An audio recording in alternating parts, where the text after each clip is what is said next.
조앤 롤링은 가장 유명한 젊은 마법사 해리포터의 창시자로 전 세계에 알려져 있습니다. 하지만 그녀의 마법은 여기서 끝나지 않은 것 같아요. 조앤은 자유의지에 따라 다른 인물로 변신할 수 있습니다. 그 사람의 이름은 로버트 갤브레이스이며 롤링은 13살 때부터 이 필명을 사용해왔어요.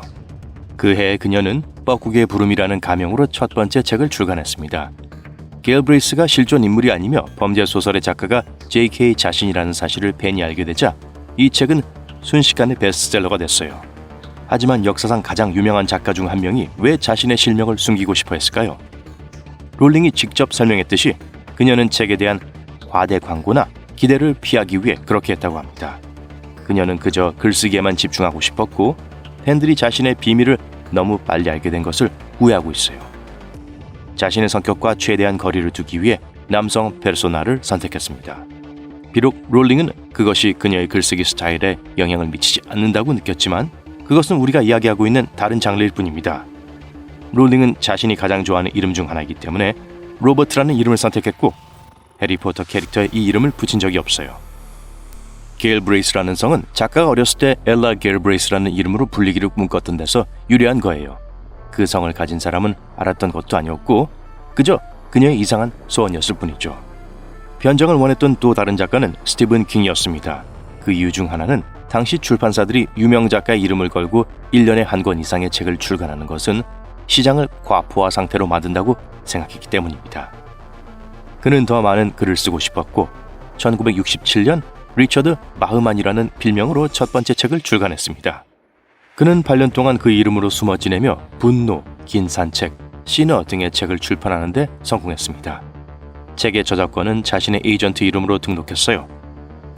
수수께끼의 리처드 바흐만은 서점 점원, 작가, 펜진 발행인 중 한 명에 불과했습니다.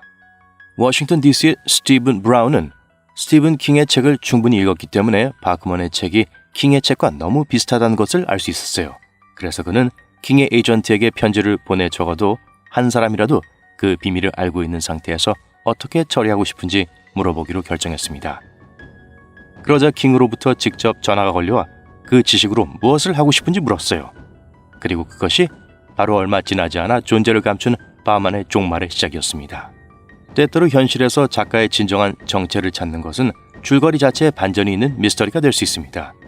출판사 발랑코트 북스는 마가렛 오도넬의 벌집을 재출간하고 싶었을 때 작가를 찾고 공식적인 허가를 받기 위해 몇 달 동안 노력했어요. 오도넬은 아일랜드에서 매우 유명한 성이기 때문에 작업이 더 까다로웠죠.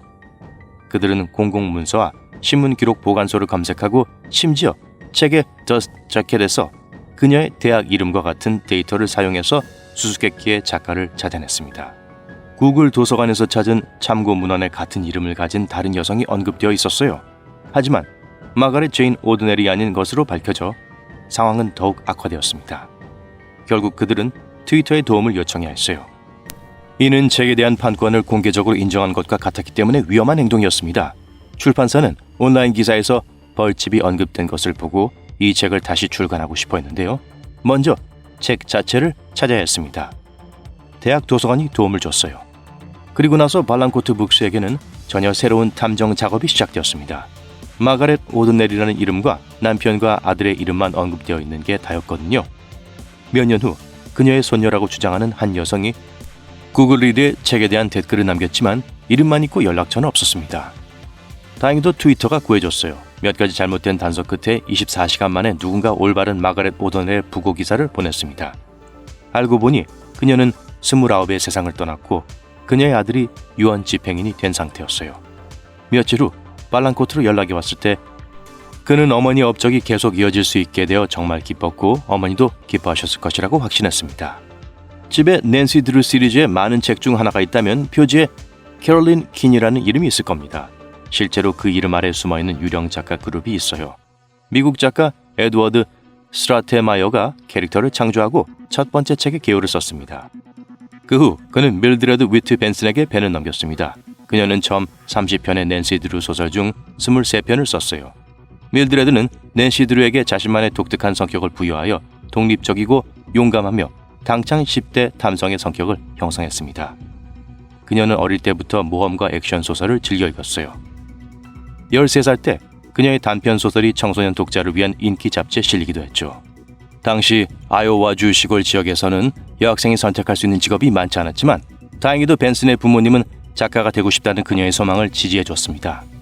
그녀는 영어 학위를 취득하고 뉴욕으로 떠났어요. 그곳에서 벤슨은 대필 작가를 고용해 인기 있는 책을 쓰는 에드워드 스트라테마이어라는 사업가를 만났습니다.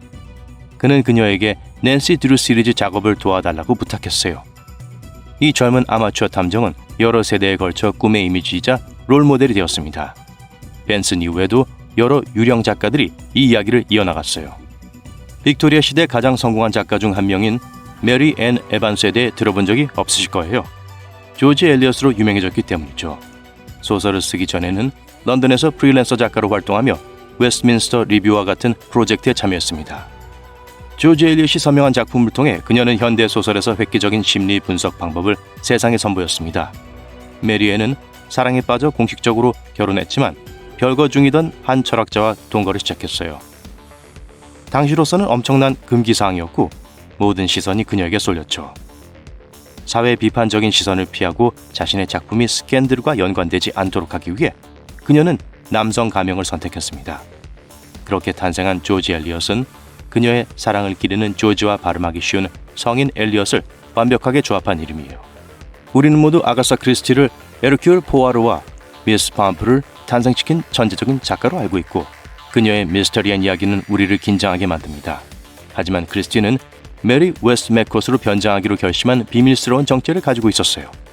그녀는 단순히 미스터리 소설을 쓰는 데만 몰두하고 싶지 않았고 다른 시각으로 인간 심리의 깊이를 탐구하려고 노력했습니다. 그녀는 메리 웨스트 맥콧이라는 이름으로 인간의 영혼을 파고드는 6편의 매혹적인 소설을 썼어요.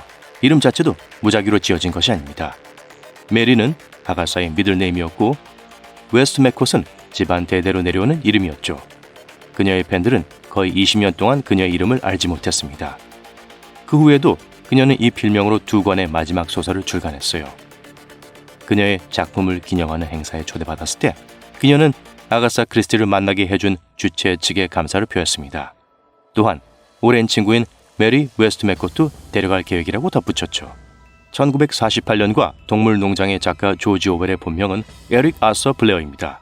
그가 첫 번째 저서인 파리와 런던에서의 하숙 생활을 썼을 때 그것은 가난했던 자신의 삶에 대한 지극히 개인적인 이야기였습니다. 가족에게 비밀을 지키기 위해 그는 가명으로 글을 쓰기도 했어요. 그 이유 중 하나는 실패에 대한 두려움도 있었지만 에릭이라는 이름을 싫어했기 때문입니다. 그는 자신이 사랑했던 영국을 수호하는 조지라는 이름과 그가 가장 좋아하는 아지트인 오웰강을 조합했습니다.